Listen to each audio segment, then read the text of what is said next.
우리 열왕기상 19장 1절에서 8절 말씀 함께 읽도록 하겠습니다. 열왕기상 19장 1절에서 8절, 저와 여러분 한 절씩 교독하며 읽도록 하겠습니다. 아합이 엘리야가 행한 모든 일과 그가 어떻게 모든 선지자를 칼로 죽였는지를 이세벨에게 말하니, 이세벨이 사자를 엘리야에게 보내었는데 내가 내 이맘때에는 정녕 내 생명으로 저 사람을 한 사람의 생명을 피하였다. 아니하면 신들이 그에게 벌을 위해 벌을 내리니 마땅하리라 하시라. 그가 이 형편을 보고 일어나 자기의 생명을 위해 도망하여 유다에 속한 브엘세바에 이르러 자기의 사환을 그곳에 머물게 하고, 서로 하나님의 여호와 너를 기술하고 하나님의 나라에 서서 길을 배워요. 여호와여 공경하오니 지금 내 생명을 취하옵소서. 나는 내 열조보다 낫지 못하니라.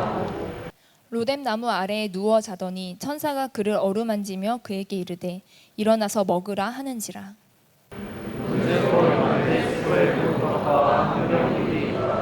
이에 먹고 마시며 다시 누웠더니 여호와의 천사가 또 다시 와서 어루만지며 이르되 일어나 먹으라. 내가 갈 길을 다 가지 못할까 하노라 하는지라.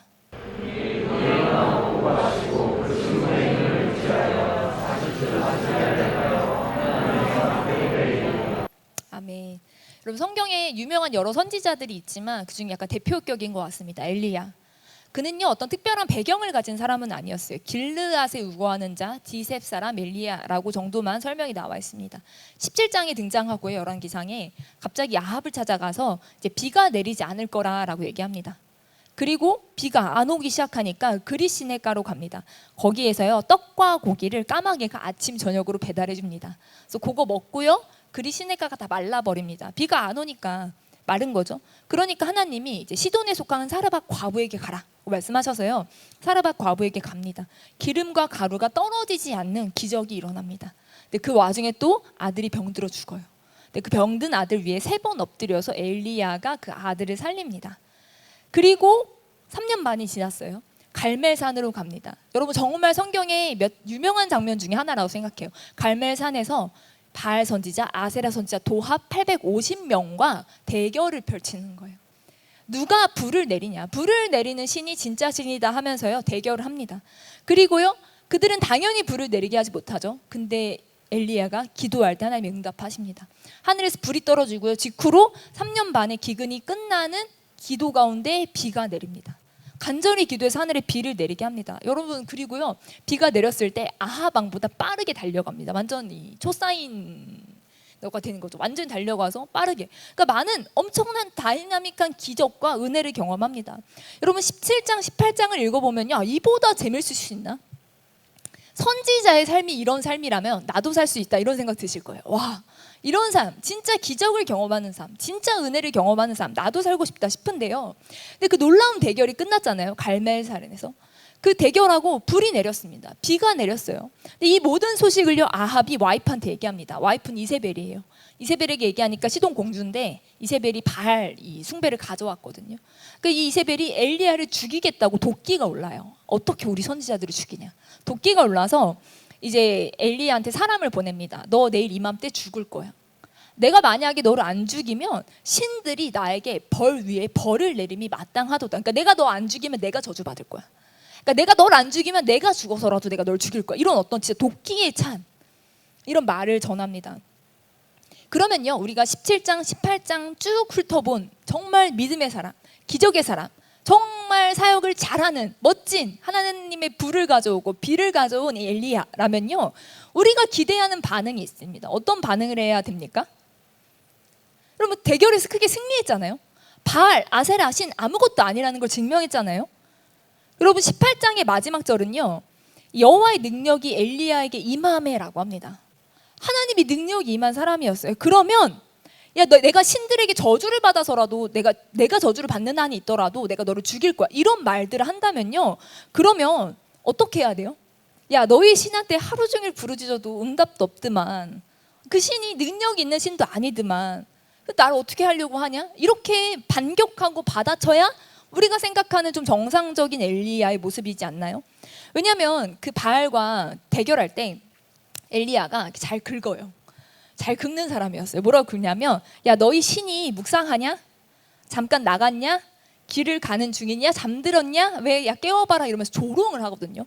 굉장히 이 바알 아세라 선지자들을 잘 긁고 잘 조롱하고 이렇게 약 올립니다. 근데 그러면 이세벨이 죽이겠다고 했을 때 아니 어디 죽여봐라 이렇게 큰 소리 쳐야 정상적인 것 같거든요. 우리의 주인공 엘리야는. 근데 우리가 생각하지 못한 의외의 반응을 보입니다. 3절에 보면요, 그가 이 형편을 보고 일어나요. 일어나서 따지려고 하고 막 반항하고 이게 아니라 일어나서 자기 생명을 위해 도망합니다. 아니 여러분, 엘리야가 본 이 형편이란 무엇입니까? 도대체 어떤 형편을 봤길래 엘리야가 도망칩니까?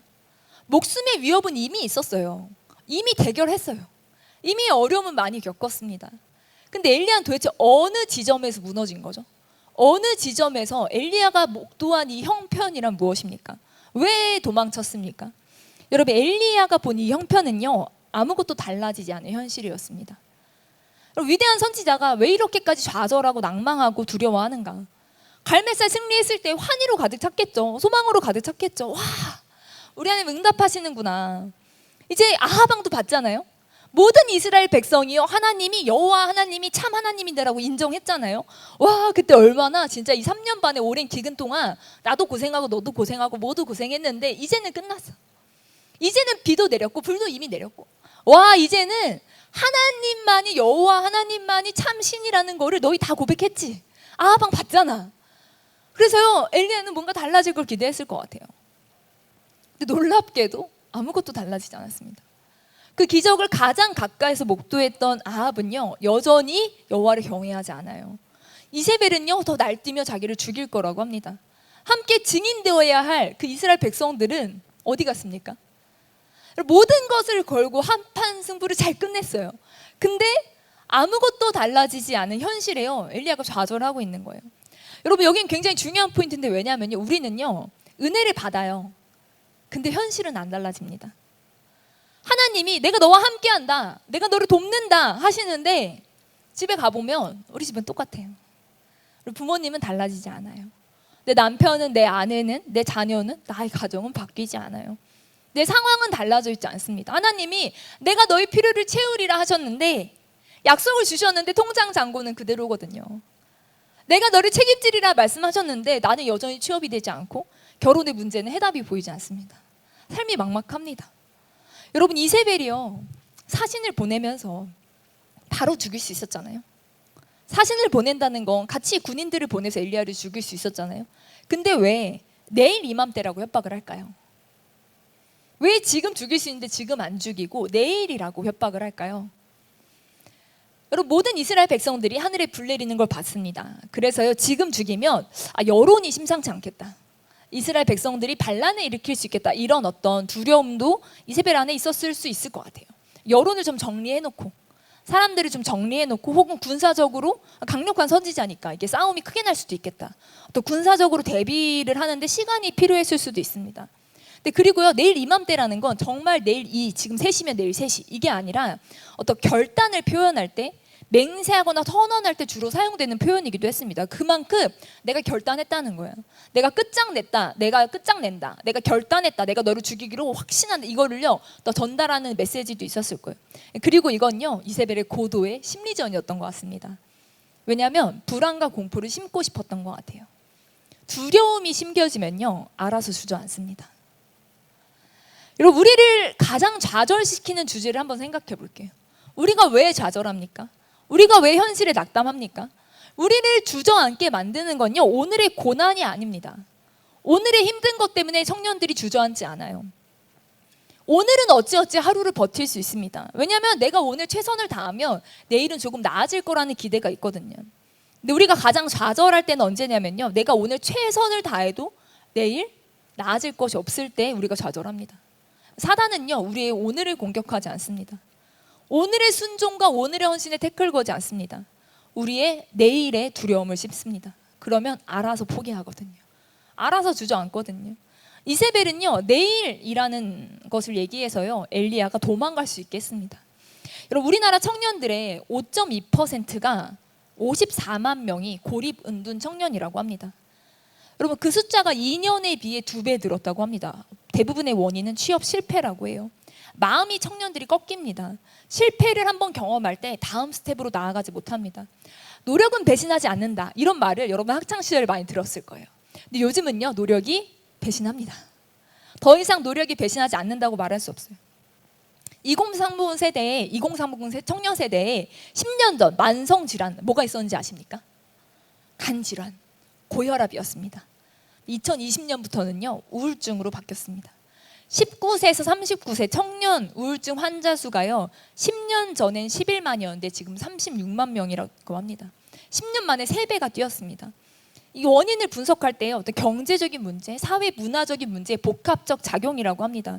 고용이 불안정하고 또 전세난이 있고 주거 불안정이 있고 SNS에서 타인의 좋은 모습과 비교하면서 격차를 느껴서 우울증이 점점 많아진다라고 여러 원인들을 얘기합니다.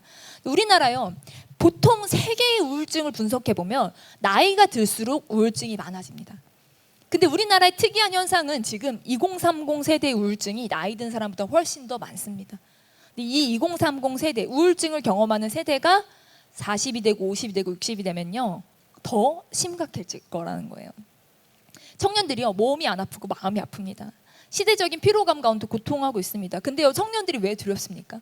오늘 하루도 어찌 살겠는데 내일이 나아질 거라는 보장이 없어요. 내가 오늘 아무리 최선을 다해 노력해도 나의 내일이 빛날 거라는 그런 기대가 찾기 어렵습니다. 여러분, 엘리야도요, 내일 죽인다라는 협박 앞에 완전히 무너져 내립니다.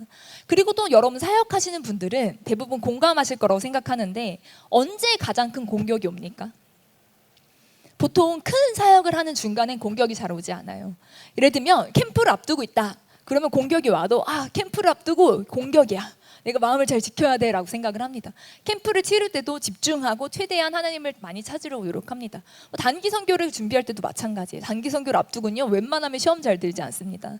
단기 선교 때도요, 최대한 집중해서 하나님께 집중하고 마음을 쏟습니다. 근데 여러분, 우리가 언제 제일 큰 공격을 맞이하냐면요, 보통 그런 큰 중요한 메인 사역이 끝나고 옵니다. 그런 중요한 사역이 마무리되었을 때, 그때 긴장도 좀 풀려, 안도감도 들어, 만족감이 있어, 은혜도 컸어. 그리고 막 은혜를 부르면 우리 안에 기대가 생겨요. 이제 달라지겠지, 이제 나의 내일이 달라지겠지, 이제 나의 상황이 달라지겠지, 우리가 기대합니다. 근데요, 내가 그런 어떤 큰 사역들이 끝나고, 중요한 사역들이 끝나고 큰 은혜와 열매를 경험하고 돌아가는 곳은 지독한 현실이에요. 아무것도 달라지지 않는 현실이에요. 엘리야가요, 자기 형편을 봤습니다. 자기가 처한 이 형편을 봤습니다. 갑자기 내가 처한 형편이 확대돼서 보일 때가 있어요. 크게 보일 때가 있습니다. 옆에서 볼 때는 야, 그게 그렇게까지 어려움이냐? 하는 순간들이 있어요. 우리는요, 엘리야한테 말해줄 수 있어요. 아니, 엘리야, 이렇게 큰 사역을 끝내고 이렇게 하나님의 일하심을 경험을 하고 이세벨의 협박이 그렇게까지 마음이 무너질 사건이에요? 그게 그렇게까지 힘들어? 옆에서 보기엔 그래요. 근데 본인이 보기엔 그렇지 않아요. 나한테 있는 이 처한 상황이, 나에게 주어진 이 어려움이요, 갑자기 확대되어서 이 어려움에 함몰되는 순간이 있습니다. 이 어려움이 완전히 무너지는 순간들이 있어요. 엘리야가요, 자기 육체의 연약함, 악순환되는 상황들, 나아지지 않는 현실들 앞에요, 도망합니다. 유다가 속한 이 브엘세바에 이르러서는요, 자기 사환을 거기 둡니다. 왜 사환을 두고 갈까요? 한 사람이라도 있는 게 광야로 가고 어려움 순간에 도움이 되지 않을까요? 엘리야가 이세벨의 표적이 되었죠. 엘리야를 사람들이 따라올 수 있습니다. 잡으러 갈 수 있습니다. 그럴 때 위험한 도망이니까 사환을 배려하고 보호하려고 두고 갔을 수도 있겠죠. 근데 그렇게만 보지는 않습니다. 많은 분들이 여기서 엘리야는 사역을 다 포기했다라고 봅니다. 사환을 돌려보내는 거, 사환과 헤어지는 거, 이제 더 이상 자기 사역 사임이라는 거예요. 더 이상 사역하지 않겠다는 결단이었다는 거예요. 그리고 광야길로 들어가서 하룻길을 가서 로뎀나무 아래에 눕습니다. 거기서 하나님한테 뭐라고 하냐면, 하나님, 충분합니다. 넉넉합니다. 저 죽여주세요. 내 생명을 거두어 주세요. 나는 내 조상들보다 낫지 않습니다 라고 하나님께 고백합니다. 왜 조상들이랑 비교를 했을까요? 왜냐하면 그냥 충분히 하나님, 저 무능합니다, 저 더 이상 못하겠습니다, 나는 부족합니다 라고 하면 되잖아요. 이 조상들이 누구야? 왜 엘리야는 조상들이랑 비교합니까? 이 조상들이 아브라함, 이삭, 야곱 같은 어떤 믿음의 족장들일 수도 있어요. 아니면 자신의 이전 세대에 대한 통칭일 수 있어요. 여러분, 조상들이랑 비교했을 때 자기가 낫지 않다라는 고백은요, 엘리야가 어떤 사역을 꿈꿨다는 거예요? 조상들보다 더 좋은 사역을 하고 싶었다는 거예요. 적어도 조상들, 믿음의 선조들, 선배들보다 더 멋진 사역을 꿈꿨다는 거예요. 근데 자기의 사역이 자기가 그 이전의 선배들보다 더 멋지고 더 귀한 사역을 하고 싶었는데 그게 안 되는 거예요. 자기 사역에 아무것도 바꾸지 못했다. 내가 목숨 걸고 싸웠고 내가 목숨 걸고 하나님의 이름을 높였지만 하늘이 불을 내리고 비를 내렸지만 그러나 아무것도 달라지지 않았다. 그 현실이요 완전히 엘리야를 절망하게 한 거예요. 근데 여러분 왜 그래도 그렇지 죽여달라고 하냐? 너무한 거 아닙니까? 여러분 사역자가 자살을 생각해도 됩니까? 스스로 죽지 못해 죽여달라고 하는데 여기서 중요한 건 뭐냐면요, 엘리야가 하나님께 호소했다는 거예요. 내 생명을 거두어 주소서. 아무리 심한 막말이라도 하나님께 하면 기도가 됩니다. 아멘. 시편 기자는요 맨날 죽을 것 같다 그랬어요. 자, 이제 죽을 것 같다 하나님한테 엄청나게 저주도 합니다. 원수들을 향해서 뭐라고 저주하냐면요, 그의 자녀는 고아가 되고 그의 아내는 과부가 되라. 이게 무슨 말인지 아세요? 그 사람 죽여달라는 말이에요. 돌려 말하는 거예요. 그 사람이 자녀가 고아가 된다는 거, 그 사람이 사라진다, 그 사람 아내가 과부가 되니까 그 사람이 죽는다는 거잖아요. 그러니까 그 사람 죽여달라, 하나님 앞에 자기 원수를 죽여달라라고요 돌려서 말하지만 어쨌든 원수를 향한 극단적 분노와 저주를 표현하기도 합니다. 막말들을 엄청나게 쏟아냅니다. 근데 우리는요 그걸 기도라고 부릅니다. 여러분 정신과 상담을 가잖아요. 솔직하게 말 안 하면 어떻게 될까요? 정신과 상담은요 엑스레이 못 찍습니다. 다른 배가 아픈 건 엑스레이 찍고 CT 찍고 하면요 원인 분석이 가능하죠. 그래서 내가 별로 안 아파요 해도 찍었는데 암이야, 그러면 암에 대한 진단을 해주죠. 그리고 그거에 대한 치료를 해줍니다. 근데 정신 진단은요 엑스레이 찍는 게 아니라 솔직하게 말해야 돼요. 대부분 대화, 의사랑 대화, 상담, 그리고 의사의 관찰을 통해서 그 사람의 병명을 정합니다. 그래서요 여러분 요즘 많이 있는 우울증, 불안장애, ADHD는요 일부 증상이 겹쳐요. 그래서 그 사람이 솔직하게 자기의 증상을 다 오픈하지 않으면요 세부 증상을 어디까지 말하냐에 따라서 오진되기도 합니다. 근데 그러면 이 사람이 어디까지 증상을 오픈하냐에 따라 이 사람이 약물을 써야 되는지 아니면은 그냥 상담, 인지, 행동, 치료만 받으면 되는지 그게 결정되기도 합니다. 그러니까 솔직하게 말하지 않으면요 문제가 생겨요. 부적절한 처방 때문에 오히려 진료가 오래 걸리기도 합니다. 지연되기도 합니다. 여러분 하나님은요 가장 좋은 의사이십니다. 아멘. 그래서 하나님께 솔직하게 쏟아놓는 모든 것이요 회복의 시작이 됩니다. 엘리야의 번아웃에 대해서 많은 분들이 얘기합니다. 여러분 번아웃과 슬럼프의 차이가 뭘까요? 우리는 슬럼프도 경험하고요 번아웃도 경험합니다. 슬럼프는요 보다 일시적인 상태를 얘기합니다. 보통 슬럼프는 운동, 학업, 예술 영역에서 주로 발생하는데 컨디션이 계속 안 올라오고 그리고 집중력이 계속 떨어지고 마음이 너무 부담스럽고 실패할 것 같은 두려움이 있고 이런 여러 가지 요소 가운데 발생합니다. 근데 슬럼프는요 보통 충분히 잘 쉬고 재충전하고 동기부여를 새롭게 하면 회복될 수 있다고 합니다. 근데 번아웃은요 슬럼프보다 약간 장기적인 거예요. 그냥 일시적으로 슬럼프를 겪는 걸 넘어서서 이 장기간 누적된 스트레스 때문에 자연적으로 회복이 잘 안 되는 경우들도 있습니다. 그럴 때는 그냥 쉬고 이게 아니라 또 환경적 요인의 변화가 필요하다고 합니다. 만성적인 스트레스일 경우가 많아서 신체적, 정신적 탈진이 일어난 거라서 내가 하는 일의 의미를 찾기 어려운 경우가 많다고 합니다. 많은 경우 보통 직무 스트레스와 연결이 되는데 원래는 의료진, 상담사, 사회복지사처럼 어떤 이런 헌신하는 직업군들에 많이 등장한다고 합니다. 근데 요즘은 그런 직업군과 상관없이 많은 사람들이 번아웃 증후군으로 고생한다고 해요. 근데 여러분 사역자들도요 교회에서 우리가 사역을 하다가도요 하나님 관련된 일을 하다가도요 우리가 슬럼프와 번아웃을 자주 경험합니다. 슬럼프는 보통 우리가 사역을 열심히 하는데 열매가 없을 때 잠깐 쉬거나 재충전으로 회복이 가능합니다. 그럴 때는 기도하거나 금식하거나 영적인 훈련을 받거나 단기 선교를 가거나 새로운 사역을 시도하거나 이런 것들 가운데 새롭게 동기부여되고 새롭게 회복될 수 있기도 합니다. 근데 번아웃은요 조금 더 장기적인 문제다 보니까 그래요. 기도하는 게 부담스러워요. 도저히 기도의 자리에 갈 용기가 안 나기도 합니다. 도저히 말씀을 펼 힘이 없기도 합니다. 이게 의미가 있을까? 열심히 하는 사역자들을 보면 예전에는 나 저렇게 열심히 해야지 멋지다는 생각이 들었는데 이제는 막 냉소가 나오기도 해요. 저렇게 해봤자 뭐하나 이런 생각이 들기도 합니다. 이럴 때는 단지 쉰다고 되는 게 아니라고 합니다. 어떤 사역 구조적 변형이나 재정비, 동역자 네트워크 여러 가지가 필요하다고 해요. 여러분 세상은요 그런 번아웃이 왔을 때 과제를 분할해라, 20분 하던 걸 10분씩 쪼개서 해라, 혹은 평소에 즐거워하던 걸 생각해라 해서 막 그런 거 멍을 때리라는 거예요. 물을 보면 물멍을 때려라. 꽃을 보면 꽃멍을 때려라. 하늘 보면 하늘멍을 때려라. 그냥 그렇게 휴식을 하고 머리를 쉬어라. 근데 여러분, 번아웃은요, 사실 이런 어떤 것들로도 잘 휴식을 해야 된다는 생각조차 안 들고 휴가를 갈 생각조차 안 들다고 합니다. 그럼 여러분, 엘리야는요, 슬럼프일까요? 번아웃일까요? 놀라운 기적을 경험한 직후입니다. 큰 성취 후에 일시적인 공허감이 오는 거 아닐까? 그냥 슬럼프 아닐까라고 생각할 수 있습니다. 근데 로뎀나무 아래로 가서 엘리야가 뭐라고 말하냐면 자기 생명을 거두어 달라고 요청합니다. 완전히 탈진된 상태로 보는 거예요.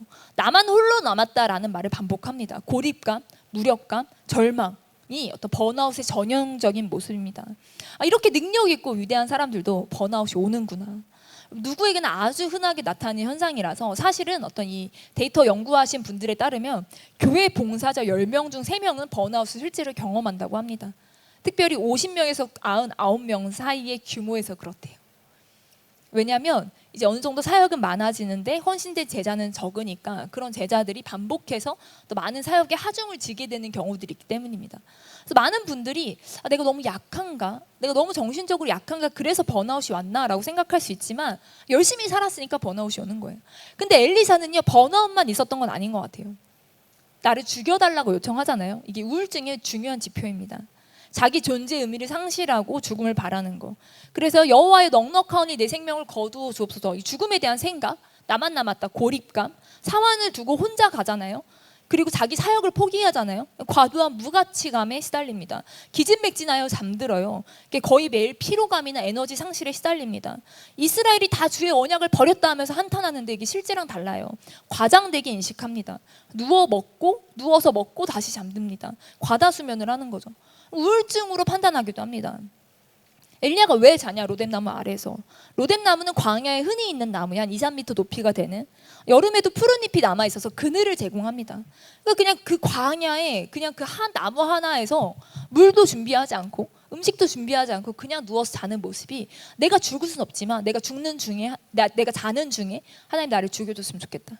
하나님 내 생명을 거두어 가옵소서라는 요청이 그냥 정말 죽고 싶은 것에 대한 마음의 그냥 완전한 낙담과 포기를 상징하는 거예요. 근데 여러분, 하나님은 뭐라고 하십니까?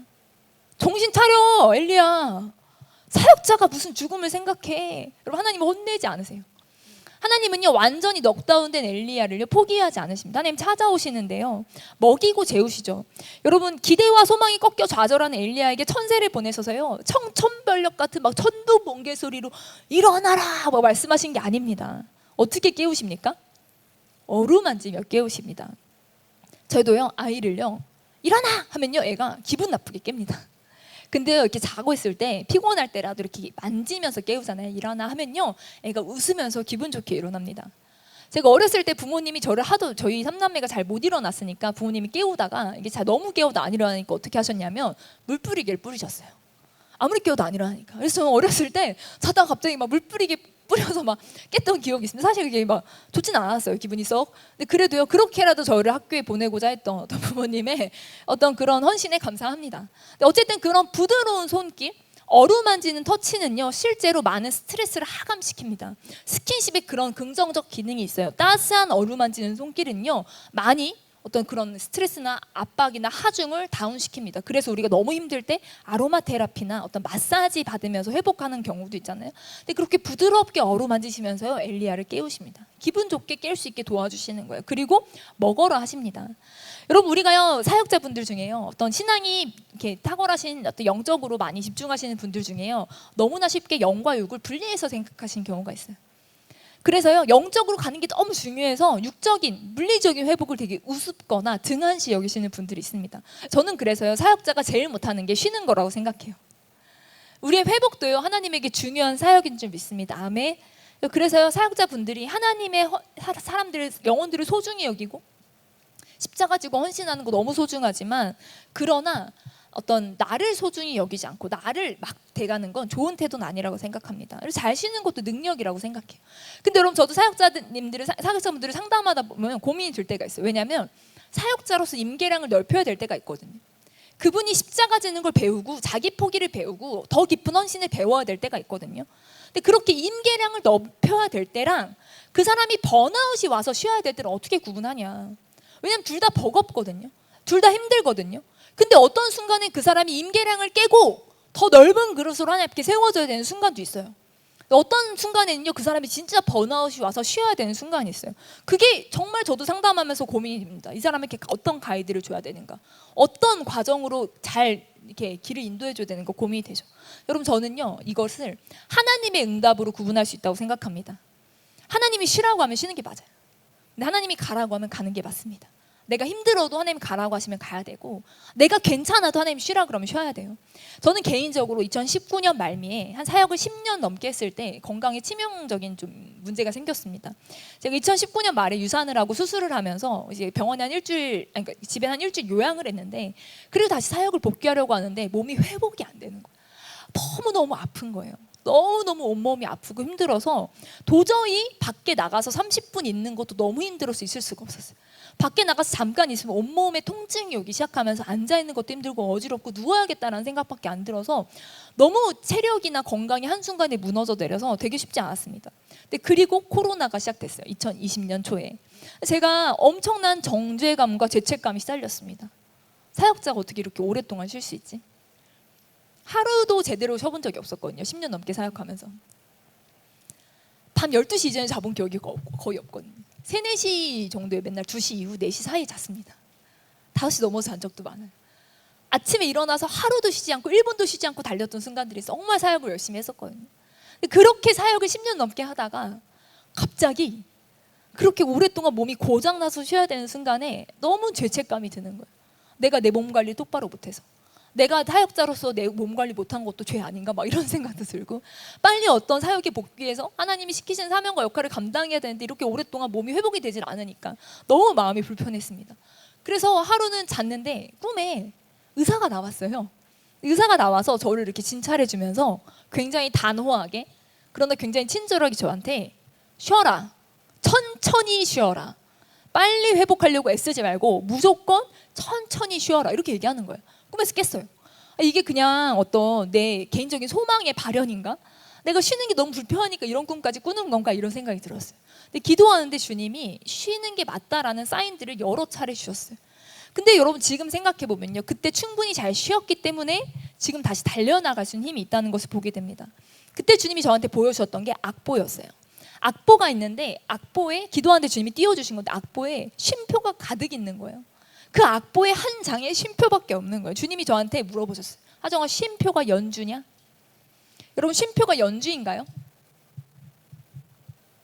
여러분, 음악을 조금 하시는 분들은 쉼표가 연주라는 것에 동의하실 수밖에. 쉼표는 연주입니다. 여러분, 작곡가는 악보에 왜 쉼표를 넣습니까?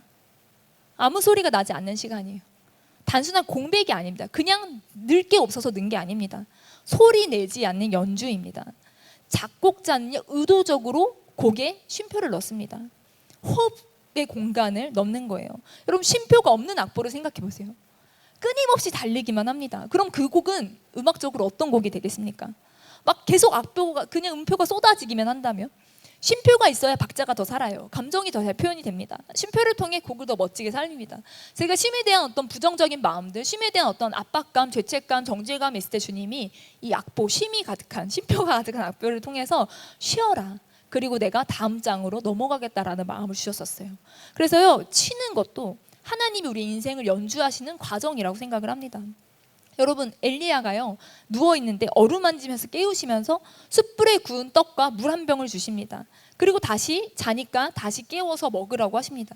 근데 왜 숯불에 구운 떡과 물 한 병만 주셨을까요? 이토록 고생했으면, 이토록 마음에 어려움이 있으면 잔치상 한번 차려주셔도 되는 거 아니에요? 반찬 수십 개 차려주고 입맛 돌게 좀 이렇게 새싹 같은 것도 이렇게 무침해가지고 나물 같은 것도 좀 해가지고 요거 먹으면 좀 입맛이 돌 거야, 먹어봐. 진귀한 음식들, 다채로운 음식들 가득 차려놓고 먹게 하실 수 있지 않았나? 고기도 좀 주실 수 있지 않았나? 힘이 나게. 근데 그냥 떡 하나 숯불에 구워가지고 물만 주는 거예요. 왜 잔치상 상다리 부러지게 차려줘도 지금 부족한데 엘리야한테 왜 이렇게 요것만 줬을까요? 왜 그냥 떡 하나, 물 하나 줬을까요? 여러분, 생각해 보세요. 여러분이 우울해서 죽고 싶습니다. 근데 여러분의 친구가 여러분을 위로한답시고 불러냈어. 겨우 나갔더니 파티룸을 차려놓은 거야. 온갖 장식을 다 해놓고 친구 다 불러서 너를 위로하려고 우리가 왔어 하면서 막 가라오케 엽니다. 노래방 노래 부르고 난리가 났습니다. 여러분 그게 위로가 되겠습니까? 번아웃이 오고요. 죽고 싶을 정도로 잠이 쏟아지는 상태, 이런 상태는요 당연히 식욕이 사라집니다. 소화력이 떨어져요. 여러분 죽고 싶다고 말하는데 생리적 욕구가 남아있을 수 없습니다. 하나님이요 따뜻한 떡 한 덩이, 물 최소한으로 먹이시면서요 엘리야가 잘 소화시킬 수 있는, 그리고 먹고 힘을 낼 수 있는 엘리야한테 가장 적합한 음식을 주신 거예요. 부담스럽지 않은 것을. 우리 정서로는 죽 한 그릇 주는 거예요. 각 구워 따뜻해서 소화가 잘 될 음식을 주시는 거죠. 하나님이 진짜 세심하십니다. 진짜 엘리야의 상태에 맞게 돌보시는 거예요. 여러분 우리는 간혹 그런 생각을 해요. 하나님 왜 나한테 더 좋은 걸 주시지 않지? 나는 더 좋은 거 누릴 수 있는데, 나에게 더 좋은 게 필요한데 왜 하나님 나한테 왜 적당히, 왜 너무 평범한 공급을 주시지? 이런 생각이 들 수 있습니다. 근데 여러분 하나님이요 우리에게 주시는 것이 우리에게 가장 좋은 것입니다. 아멘. 엘리야한테 그랬어요. 여러분 그리고 회복할 때 물리적으로 또 잘 먹어야 됩니다. 그리고 영적으로도 잘 먹어야 됩니다. 잘 먹어야 되잖아요. 제가 진짜 심하게 번아웃이 오고 심하게 영적으로 탈진 상태에 있을 때는요 진짜 성경 피기가 힘들더라고요. 말씀 보기가 힘들더라고요. 그래서 어떻게 했냐면요 이 설교를 듣는 것도 힘들더라고요. 그래서 어떻게 했냐면 그 매일매일 새롭게 하소서를 틀어놨어요. 그래서 그냥 그 새롭게 하소서 그 나와서 토크하잖아요. 그래서 간증 나누잖아요. 그냥 그거 매일매일 아침마다 하나씩 들었어요. 그냥 그거 들으면서 설거지하고 그냥 그거 들으면서 집안일 했어요. 성경을 읽기 어려운 순간에는요 그냥 성경 읽어주는 어플을 틀어놨어요. 하루 종일 틀어놨어요. 씻으면서 그냥 이제 누워서 그냥 모든 순간에 그 성경 어플 틀어놨어요. 근데 1시간 2시간 지나도요 한마디도 안 들려요. 안 들렸어요. 들리지 않습니다. 근데 그냥 틀어놨어요. 근데 그러면서 어쨌든 흘려 듣기라도 하려고 내가 잘 그런 어떤 순간들이 있습니다. 여러분 이 천사가 와서 뭐라고 하냐면 먹이면서 네가 갈 길을 다 가지 못할까 봐 염려한다고 하십니다. 여러분 저는 그런 염려를 참 많이 했어요. 하나님 제가 이 길을 다 못 가면 어떡하죠? 번아웃의 순간에 답답하고 숨막히는 어려운 순간에 하나님 제가 이 길을 다 가지 못할 것 같습니다. 제가 중간에 포기하면 어떡하죠? 이런 두려움에 사로잡힐 때가 있습니다. 근데 여러분 그 걱정은요 하나님이 하시는 걱정이라는 거예요. 무슨 말이냐면요 우리가 이 길을 다 가지 못할까 봐 하나님이 염려하시고 하나님이 우리를 돌보시고 하나님이 우리를 먹이신다는 거예요. 우리로 가야 할 길을 다 가게 만드는 건 내 의지와 내 노력이 아니라는 거예요. 위대한 선지자 엘리야도요 자기 노력과 자기 의지가 끝났습니다. 더 이상 못 가겠는 거예요. 근데 하나님이 염려하시면서 하나님이 그 길을 다 갈 수 있게 만들어주시는 분이라는 거죠. 우리의 의지를 넘어선 하나님의 의지가 있습니다. 그래서 그 음식물을 먹고 40주 40야를 갑니다. 우리 열왕기상 19장 9절부터 18절도 함께 읽도록 하겠습니다. 열왕기상 19장 9절부터 18절. 네, 저와 여러분 한 절씩 교독하며 읽도록 하겠습니다. 엘리야가 그곳 굴에 들어가 거기서 머물더니 여호와의 말씀이 그에게 임하여 이르시되 엘리야야 내가 어찌하여 여기 있느냐.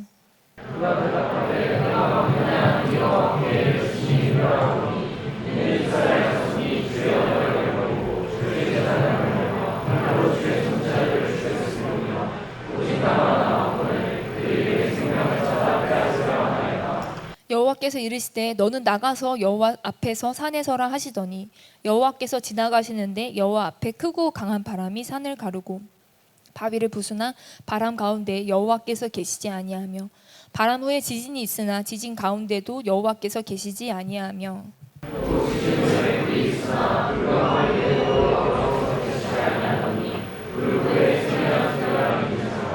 엘리야가 듣고 겉옷으로 얼굴을 가리고 나가 굴 어귀에 섬에 소리가 그에게 임하여 이르시되 엘리야야 내가 어찌하여 여기 있느냐.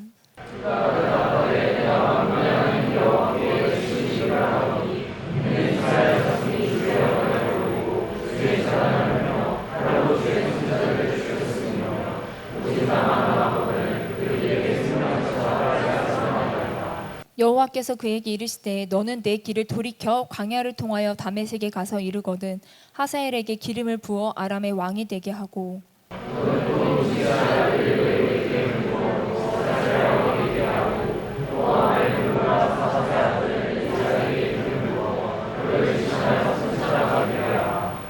하사엘의 칼을 피하는 자를 예후가 죽일 것이요 예후의 칼을 피하는 자를 엘리사가 죽이리라. 우리 함께 읽겠습니다. 그러나 내가 이스라엘 가운데에 7천 명을 남기리니 다 바알에게 무릎을 꿇지 아니하고 다 바알에게 입맞추지 아니한 자니라. 아멘. 호렙산 굴에 들어가 있습니다. 엘리야가. 하나님이요 왜 여기 있냐 물어보십니다. 여러분, 하나님은 질문할 때 몰라서 질문하진 않으시는 것 같아요. 항상 그래요. 아는데 물어봐요. 그죠? 아시는데 물어보십니다. 엘리야가 왜 굴에 들어가 숨었는지 하나님 모르실까요? 아셨을 거예요. 근데 물어보십니다. 여러분, 하나님은 항상 그랬어요. 아담에게도요, 네가 어디 있냐 알면서 물어보시고요. 가인에게도 네 아우 아벨이 어디 있냐 알면서 물어보십니다. 여러분, 하나님은요 베드로에게도 그랬어요. 네가 나를 사랑하냐? 라고 물어보십니다. 예수님이. 여러분, 하나님이 엘리야에게 네가 왜 여기 있냐 물어보시는 걸 통해서요 스스로 감정을 고백하게 합니다. 스스로의 생각을 고백할 수 있게 도와주십니다. 그리고 스스로 생각을 고백하는 가운데 잘못된 인식들, 잘못된 생각들이 있음을 보여주십니다. 여러분, 하나님이 우리의 문제를 다 아시죠. 우리가 도대체 왜 그 굴에 들어가 숨는지 다 아시죠. 우리가 어떤 어려움이 있는지 다 아시죠. 다 아시면서도 하나님은요 우리와 대화하기 원하십니다. 그래서 우리에게 물어보신다는 거예요. 엘리야가요 내가 만군의 여호와 하나님께 열심히 유별하다고 합니다. 근데 나만 남았다. 근데 내 생명을 뺏으려고 한다. 하나님이요 11절에 여호와 앞에 산에 서라고 하십니다. 여러분, 굴 속에서도요 음성을 들을 수 있어요. 굴 속에서 지금 하나님 말씀하시잖아요. 근데 왜 산으로 가라고 해? 굴 속에서도 음성을 들을 수 있는데 왜 산에 세우라고 하실까요? 굴은요, 엘리야가 들어간 굴은요 자기 연민과 고립의 자리였습니다. 그 안에서도 하나님은 말씀하십니다. 우리가 자기 연민에 빠져 있을 때, 고립감에 빠져 있을 때, 좌절과 낭만 한가운데 있을 때도 주님 우리에게 말씀하십니다. 근데요 그 말씀이요 우리를 굴에 있게 하지 않으십니다. 우리가 굴 가운데 있을 때 하나님은요 우리에게 말씀하시면서 우리를 산으로 불러내세요. 바깥으로 나오라고 하십니다. 그 산은요 더 크신 하나님을 경험할 수 있고 하나님의 부르심을 들을 수 있는 자리였어요. 굴에서 들은 음성이요 우리로 산에 나가게 합니다. 그리고 그 부르심의 자리 가운데 새로운 사명을 듣게 합니다. 근데 13절에 보면요 세미한 소리를 듣고 겉옷으로 얼굴을 가리고 굴 어귀로 나갔다고 하거든요. 이게 무슨 말이냐면요 굴에 계속 있었다는 거예요. 하나님이 굴 밖으로 나가라고, 산으로 나가라고 하는데 굴 어귀에 섰어요. 그 세미한 소리에 반응해서 나왔습니다. 여러분, 엘리야가요 하나님의 말씀에 100% 순종할 수 있는 상태가 아니었습니다. 근데 그 굴 안에서요 하나님이 산 위에서 일어난 바람, 지진, 불을 보게 하신 거예요. 그리고 그 세미한 음성 가운데 굴 입구로 나가서는 거예요. 여러분, 우리도요 100% 하나님의 부르심에 응답 못하는 순간이 훨씬 많습니다. 자기 연민, 고립, 나의 상함, 나의 어떠한 것에 집중하는 가운데 주님 우리에게 주신 부르심을 다 응답하지 못한 순간이 훨씬 많아요. 또 중간 어느 지점, 그냥 굴 어귀 그 정도에서 타협하는 순간이 더 많습니다. 크고 강한 바람이여 산을 가릅니다. 그러나 여호와가 계시지 않습니다. 바람 후에 지진이 있으나 그러나 여호와가 계시지 않습니다. 지진 후에 불이 있으나 그러나 여호와가 계시지 않습니다. 아니, 하나님 안 계실 거면 이런 퍼포먼스 왜 해? 하나님 쇼 보여주는 거야? 왜? 엘리야한테 너 심심하냐? 너 외로우냐? 내가 멋진 이벤트 쇼 보여줄게. 뭐 하나님 왜 이런 퍼포먼스를 왜 하시는 거지? 왜 보여주신 거지? 여러분, 놀랍게도요 불 가운데요 하나님이 계시지 않았다는 건요 엘리야가 하나님 찾았다는 거예요. 불 가운데 여호와가 계시지 않았다. 여호와를 찾았다는 거예요. 지진 가운데 여호와가 계시지 않았다. 여호와를 찾았다는 거예요. 불 가운데 마지막에 그 여호와가 계시지 않았어. 여러분, 그 세미한 소리를 듣고 나갔다는 건요 엘리야가 어쨌든 하나님의 음성에 집중했다는 거예요. 주님이 보여주시는 것 가운데 하나님 나한테 뭐라고 말씀하시기 원하시는지를 엘리야가 반응했다는 거예요. 여러분, 그 세미한 음성이 엘리야한테 뭐라고 말하냐면 다시 똑같은 걸 물어보면 너 왜 여기 있냐. 놀랍게도 14절에 그 놀라운 기적과 은혜, 세미한 음성 가운데 엘리야가 14절에 하는 말은요 앞에 한 말과 똑같습니다. 제가 비교해봤거든요. 톳이 하나 안 틀리고 똑같습니다. 완전히 동일한 질문, 동일한 대답입니다. 우리도요 계속 똑같은 얘기할 때가 있어요. 그 사람이 자주 하는 말을 들어보면요 그 사람이 무슨 생각하는지 알 수 있습니다. 엘리야는요 나 혼자 남았다. 고립감에 완전히 사로잡혀 있습니다. 근데 하나님 뭐라고 하세요? 바알에게 절하지 않은 7천 명이 있다. 여러분, 문자적으로 진짜 7천 명이다 라고 말씀하시는 분도 계시고요. 아니면 아니 7천 명은 그냥 많은 수의 상징이다. 왜냐면 7 곱하기 1000이라서 그렇다. 뭐 그렇습니다. 근데 어쨌든요 많은 수가 있다는 거예요. 네 눈에는 안 보여도 내가 일하고 있다. 네가 혼자 있다 말하지만 그렇지 않다. 숨겨놓은 자들이 있다. 근데 그러면 좀 진정 얘기해 주지. 진정 로뎀나무 아래 있을 때 그때 아니야 도망가기 전에 엘리야한테 아니야 너 혼자 있는 거 아니야. 너 외로워하지 마. 진작 말씀해 주시지. 왜 이걸 이제 말씀해 주실까요? 그럼 제가 어떤 많은 사역자들을 지켜보면서 많은 어떤 헌신자들, 많은 청년들을 지켜보면서 느낀 게 있어요. 재정이 없어 좌절하는 사람은요, 재정이 문제가 아니에요. 재정이 없어 좌절하는 사람은 재정 해결된다고 해결되지 않습니다. 내가 어떤 결혼의 문제, 이성의 문제로 좌절하시는 분들은요, 소개팅 해준다고 다 만나옵니다. 성과가 없다, 열매가 없다 좌절한 사역자에게 나름의 성과가 있다고 말해주는 게요, 도움이 전혀 되지 않습니다. 그런 것들로 절망하는 이유는요, 재정이 없어서가 아니라, 결혼의 문제가 안 풀려서가 아니라, 성과가 없어서가 아니에요. 절망하는 이유는요, 다른 요소 때문에 절망하는 것처럼 보이지만 결국은요, 시선이 하나님을 벗어났기 때문입니다. 돈을 준다고 해결되는 게 아니에요. 시선을 하나님께 고정해서 재정이 없어도 괜찮을 때 하나님이 그 사람에게 회복을 주시는 걸 봅니다. 재정이 없어도 괜찮을 때 하나님이 재정을 주시고요. 결혼이나 이성의 문제가 풀리지 않아도 괜찮을 때 하나님이 그 문제를 해결해 주시기도 합니다. 그리고 내가 어떤 성과나 열매가 없는 걸로 좌절하지만 그럼에도 하나님 붙잡고, 하나님 제가 성과 열매 없어도 괜찮습니다. 주님만 있으면 됩니다라고 고백할 때 주님이 성과 열매를 허락하시기도 합니다. 엘리야의 시선의 문제였어요. 여러분, 나 혼자 있다, 고립됐다, 이거는요, 하나님의 시선을 하나님을 벗어나 자기 형편을 봤기 때문입니다. 그래서 여러분, 하나님이요, 그냥 7,000명 있다 라고 말해주면서 절망해서 일으키는 게 해답이 아니었을 거예요. 엘리야가 하나님을 만났어야 했습니다. 나만 있다, 시선이 자기를 보기 시작하면요, 모든 사람이 무너집니다.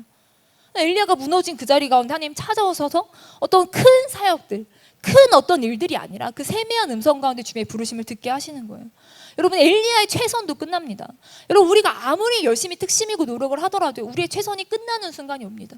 우리의 열심으로 더 이상 갈 수 없는 순간들이 와요. 근데요, 그 순간에 하나님의 열심이 시작되는 거예요. 하나님의 응답이 시작되는 거예요. 하나님이 세 가지를 요청하십니다. 첫 번째는요, 다메섹에 가라는 거예요. 그리고 하사엘에게 기름을 부어서 아람 왕을 세우라고 하십니다. 이스라엘 선지자인데 무슨 아람 왕을 세우냐. 두 번째는요, 예후에게 기름을 부어서 이스라엘 왕을 세우라고 합니다. 세 번째는 사밧의 아들 엘리사에게 기름을 부어 너 대신 선지자 하라고 합니다. 세 명을 세우라고 말씀하시거든요. 하사엘의 칼을 피한 자를 예후가 주고 예후의 칼을 피한 자를 엘리사가 죽이리라. 그러면서 7,000명을 남기리니 바알에게 무릎 꿇거나 절하지 않은 자들이라, 입맞추지 않은 자들이라 말씀하십니다. 아니, 왜 아람의 왕을 엘리사 보고 세우라고 합니까? 이스라엘 선지자인데. 하나님이 이스라엘 선지자뿐만이 아니라는 걸 보여주시는 거예요. 내가 온 열방의 주권자이다. 내가 이방 나라의 흥망성쇠도 내가 주관한다라는 걸 엘리야에게 말씀하시는 거예요. 여러분, 나중에 하사엘이 실제로 이스라엘에 큰 고통을 줍니다. 배도한 이스라엘, 하나님을 떠나서 방황하는 이스라엘을요, 하나님이 하사엘을 통해 징계하십니다. 여러분, 번아웃에 있는 엘리야지만요, 사역을 확장시키세요. 열방 가운데 하나님의 일하심을 보라고 합니다. 그리고 이방 왕조차 하나님이 사용하신다는 것을 말씀해 주십니다. 그리고 예후에게 기름을 부어 이스라엘 왕을 세워라. 지금 이세벨이 나 죽이려고 협박하는데, 이세벨이 날 죽인다고 하는데, 근데 내가 지금 예후를 세우면 반역이잖아요. 더 위험한 거 아니에요? 여러분, 다른 왕을 세우라고 하신다는 건요, 하나님이 결국 왕들의 흥망성쇠와 왕들의 세워지고 패해지는 그 모든 것을 하나님이 주관하신다는 걸 지금 엘리야한테 말해주고 있다는 거예요. 그리고 엘리사를 세우라고 말씀하신다는 거죠. 이것이요, 번아웃된 엘리야를 향한 하나님의 처방이었습니다. 사람을 세우라고 하세요. 새로운 사명을 주십니다. 저희 사역을 하면서 느끼는 건요, 사역을 하는 사람들, 특별히 사역자들, 리더들은요, 외롭습니다. 사명자는요, 외롭습니다. 근데 그런데요, 놀랍게도 하나님은요, 또 외롭게 하지 않으십니다. 사역자는 외롭다, 사역자는 외롭지 않다, 둘 다 맞는 말 같아요. 참 아이러니한데 전 이렇게 말하고 싶어요. 하나님이 일부러 외롭게 하신다. 일부러 하나님을 독대하게 하신다. 일부러 하나님을 바라보고 하나님을 붙잡게 하신다. 그 세미한 음성을 듣게 하신다. 그러나 하나님은 외롭게 하지만은 않으십니다. 반드시 동역자를 보내주시고 하나님의 세대가 있어, 하나님의 일하심이 있음을 동역자들을 통해 보여주신다는 거예요. 여러분, 이 하사엘과 예후와 엘리사를 세우라는 건요, 이게 어떤 바울과의 싸움, 너는 일회적으로 싸웠지, 한 번 싸웠지, 근데 아무것도 안 바뀌었어, 실망했지, 좌절했지, 바뀌지 않는 현실 때문에 무너졌지. 근데 나는 이 싸움을 한 번 싸울 게 아니야. 나는 이 싸움을 끝까지 싸울 거야. 난 이 싸움을 계속 싸워 나갈 거야 라는 하나님의 음성이었다는 거예요.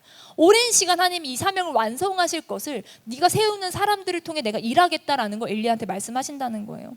여러분, 놀랍게도 이 세 가지 중에요, 엘리야는 한 개만 해요. 뭐만 하는지 아세요? 직후로 엘리사만 세워요. 엘리사만. 근데요, 엘리사가요, 나머지 일을 합니다. 엘리사가 열왕기하 8장으로 가면요, 하사엘을 만나서 왕이 될 거라고 예언을 하거든요. 열왕기하 9장을 넘어가면요, 엘리사가 제자를 보내서 예후에게 기름을 붓습니다. 엘리야는요, 놀라운 기적을 행했고 하늘에 불을 내렸고 하늘에 비를 내렸지만, 그러나 한계가 분명한 사람이었습니다. 하나님의 말씀에요, 산으로 가라고 했지만, 저 부르심의 자리로 가라고 했지만 그 어기까지밖에 못 나오는 사람이었어요. 3가지의 부르심을 주셨지만 단 한 가지의 부르심밖에, 한 가지의 사명밖에 순종 못했어요. 그러나요, 놀라운 건 하나님은 하나님의 일을 계속 해나가신다는 거예요. 여러분, 우리가 읽은 본문은요, 엘리야의 위인전이 아닙니다. 이 모든 사역의 주인공은요, 엘리야가 아니에요. 하나님의 이야기입니다. 아멘. 시대 가운데 하나님이 일하시는 이야기입니다. 여러분, 엘리야가 직면한 번아웃은요, 끝이 아니라 새로운 2장 사역의 시작이었습니다. 새로운 부르심의 전환점이 됩니다. 여러분, 이 청년시대, 내일이 두려운 이 청년시대 가운데 많은 좌절이 있습니다. 많은 낙담이 있습니다. 우리가 교회 안에서는 소망을 보고 싶고, 사역 안에서, 예배 안에서는, 교회 공동체 안에서는 새로운 일을 경험하고 싶어서 하나님 안으로 도망오지만, 예배로 교회로 오지만, 사실은 이 안에도 우리가 많은 사역을 감당하면서 낙담되고 좌절되는 순간이 있습니다. 실망하고 넘어지는 순간들이 많이 있어요. 근데 여러분, 하나님이요, 우리를 돌보십니다. 우리를 어루만지십니다. 청천벽력 같은 소리로 정신 차려라 하시는 게 아니라 어루만지시면서 먹이십니다. 힘들고 외롭고 고통스러운 마음을 어루만지십니다. 그리고요, 하나님이 세미한 음성 가운데 단지 위로와 격려만 하신 게 아니에요. 그 세밀한 음성 가운데 새로운 부르심을 주십니다. 여러분, 청년들을 일으키는 건요, 내일로 인해 절망한 청년들을 일으키는 건요, 어떤 적당한 위로와 격려가 아닙니다. 청년들을 다시 일으키는 것은 하나님이 새롭게 주시는 사명입니다. 하나님의 부르심입니다. 여러분, 우리 이제 한국교회 청년들에게는요, 비전이 필요합니다. 여러분, 우리가 기도할 때 하나님, 나를 다시 세우기 원하시는 곳이 어디입니까? 나를 다시 불러 세우기 원하는 곳이 어디입니까? 우리가 그 부르심 가운데 응답하며 나아가기를 소망합니다. 물론 우리는 그 부르심 가운데 부분적으로 순종할 수밖에 없어요. 부분적으로 그것을 이룰 수밖에 없습니다. 그러나 하나님은 하나님의 일을 해나가십니다. 하나님 우리를 격려하시고 위로하시고 일으키셔서 하나님이 하신 일 가운데 나의 열심과 나의 의지와 나의 최선을 넘어 하나님의 의지가 역사됨을, 열방을 다스리시는 하나님이심을, 모든 민족을 다스리시는 하나님이심을, 하나님이 하나님의 사람들을 준비하시고 세우시고 일하심을 엘리야에게 보게 하셨듯, 우리에게 우리를 넘어 모든 민족과 열방 가운데 일하시는 하나님을 보게 하시며, 그렇게 하나님의 사람들을 세워가며 동역자들 우리 가운데 붙여주시며 우리로 다시 사명의 자리 가운데, 부르심 자리 가운데 나아가게 하시는 분인 줄 믿습니다. 우리 함께 기도할 때 우리 주의 부르심, 그 세미한 음성을 듣기 원하는 자들마다 함께 자리에서 일어났으면 좋겠습니다. 어떤 큰 사역들, 물리적으로 대단해 보이는 일들, 지진이 나고 산이 갈라지고 불이 나는 그 일들 가운데 하나님이 계시지 않았다고 합니다. 그러나 그 세미한 음성, 그 세미한 음성에 귀를 기울였던 엘리야는 그 음성에 반응합니다. 여러분, 하나님이 우리 가운데 오늘 이 세밀한 음성 가운데 말씀하시는 줄 믿습니다. 우리가 귀를 기울인다면, 우리가 듣고자 한다면 주님 우리 가운데 주시는 그 세밀한 음성을 들을 수 있으리라 믿습니다. 하나님이 우리를 다시, 한국교회 청년들을 다시 그 사명의 자리 가운데, 다음 세대를 세우는 자리 가운데, 열방의 하나님을 보는 자리 가운데, 나를 넘어 하나님의 일하심을 목도하는 자리 가운데 우리를 세우기 원하심을 믿습니다. 우리 시간 주여 3번 외치며 기도할 때, 예 하나님, 내일이 두려운 청년들에게 하나님 새로운 부르심을 주심에 감사합니다. 내일이 두려웠던 나의 미래 가운데, 하나님 해결하지 못한 나의 어려움들 가운데, 좌절하고 낭망했던 나의 하루하루 가운데 하나님 나에게 새로운 부르심과 사명과 비전을 말씀하십시오. 하나님 모든 열방을 다스리신 하나님의 힘을 보게 하십시오. 우리 인생의 흥망성쇠를 하나님이 주장하신다는 것을 보게 하십시오. 하나님이 하나님의 사람들을 준비하신다는 것을 보게 하십시오. 나의 열정을 넘어 하나님의 열정이 있다는 것을 보게 하십시오.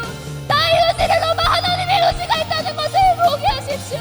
우리 시간 주여 세번 부르며 주께 부르짖으며 기도하기 원합니다. 주여, 주여, 주여. 하나님 답답한 자들이 있으니까, 하나님 내일이 두려워 절망한 자들이 있으니까, 하나님 두려움에 사로잡혀 하나님 정말 포기된 심령이 있으니까, 지난 과거의 실패 가운데, 낙담 가운데 무너져 있는 자들이 있으니까, 주여 어려움 속에서 매일매일 반복되는 쳇바퀴 같은 하루 속에서 하나님 탈출구를 찾지 못해 방황하는 영혼들이 있습니다.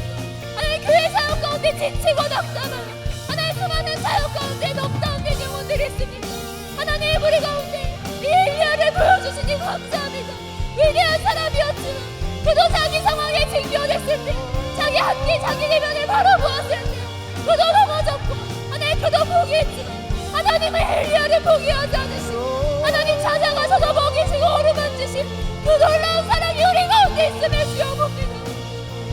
하나님 우리가 포기할 것 같은 순간 답이 보이지 않는 순간 좌절하여 주여 순종할 수 없는 그 모든 순간에도 하나님 우리를 포기하지 않으시고 우리에게 다가오셔서 우리를 어루만지시며 그 사랑의 손길로 우리를 일으키시며 이 길을 네가 나가지 못할까 염려한다.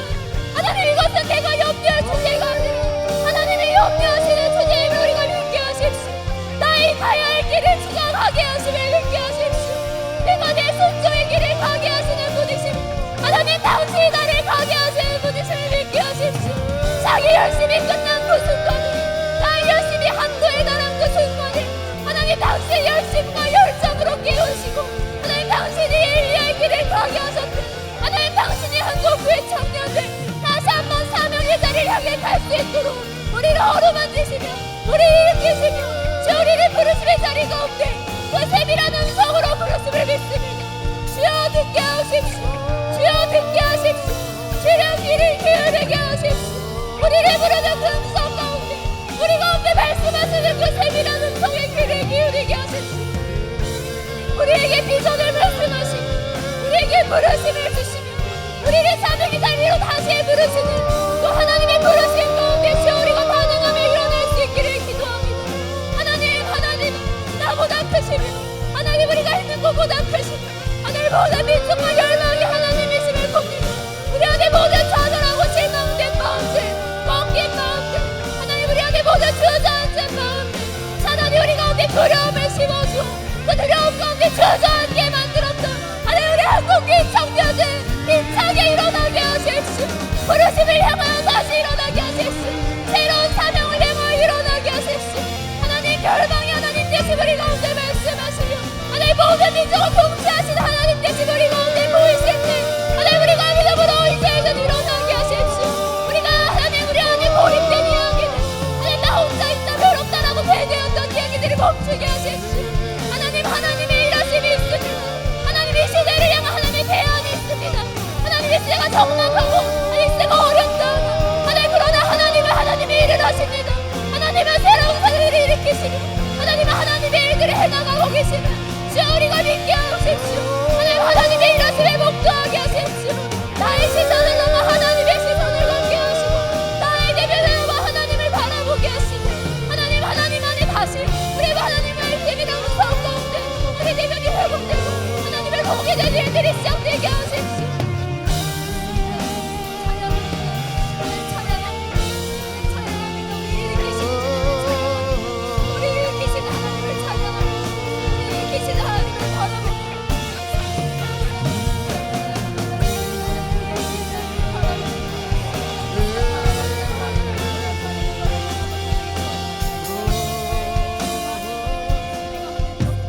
다시 한번 기도했으면 좋겠습니다. 여러분 세상이 여러분에게 어떤 두려움을 심어 놓았습니까? 여러분의 오늘 헌신과 오늘의 순종 가운데 사단이 어떤 두려움을 여러분에게 심어 놓고 있습니까? 이 세상은 우리에게 내일을 꿈꿀 수 없다 말하고 너의 내일이 어려울 거라고 말하고 너의 내일에 답이 없을 거라고 말하지만 하나님의 시선은 다름을 믿습니다. 하나님 우리가 세상이 우리에게 주입해던 두려움 가운데 주저앉지 않게 하십시오. 아멘. 하나님 우리를 세밀한 음성으로 부르시며 우리에게 다시 한번 달려갈 길을 말씀하시는 우리가 순종해야 할 지점을 말씀하시는 그 하나님의 음성을 듣게 하십시오.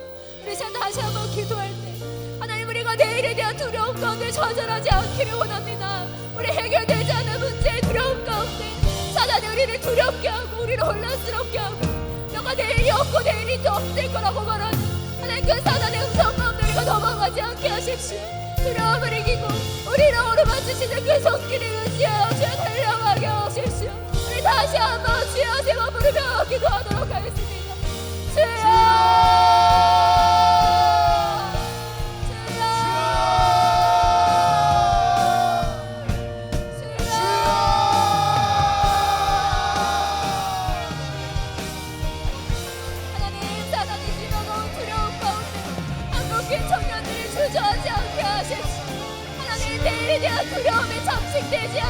하십시오. 하나님 우리가 두려움을 떨치고 하나님이 어제 나와 함께 하셨고 오늘 나와 함께 하시며 내일 나와 함께 하시는 것을 믿게 하십시오. 어제 나의 하나님이 오늘 나의 하나님이시며 내일의 나의 하나님이십니다. 하나님 두려움을 이겨내고 우리를 향해 부르시를 향해 달려가게 하십시오. 주여 가야 할 길을 가게 하십시오. 두려움 가운데 묶이지 않게 하십시오. 주여 가야 할 길을 갈 수 있도록 주여 우리가 내일을 향하여 달려갈 수 있도록 주여 부르심을 향하여 주여 열방의 하나님 모든 민족의 하나님 우리 나라의 하나님 되심을 우리의 하나님 되심을 바라보며 하나님 우리를 홀로 외롭게 두지 않으시고 우리 가운데 동역자들을 보내시고 함께한 자들을 보내시며 우리를 세우시는 보시며 음성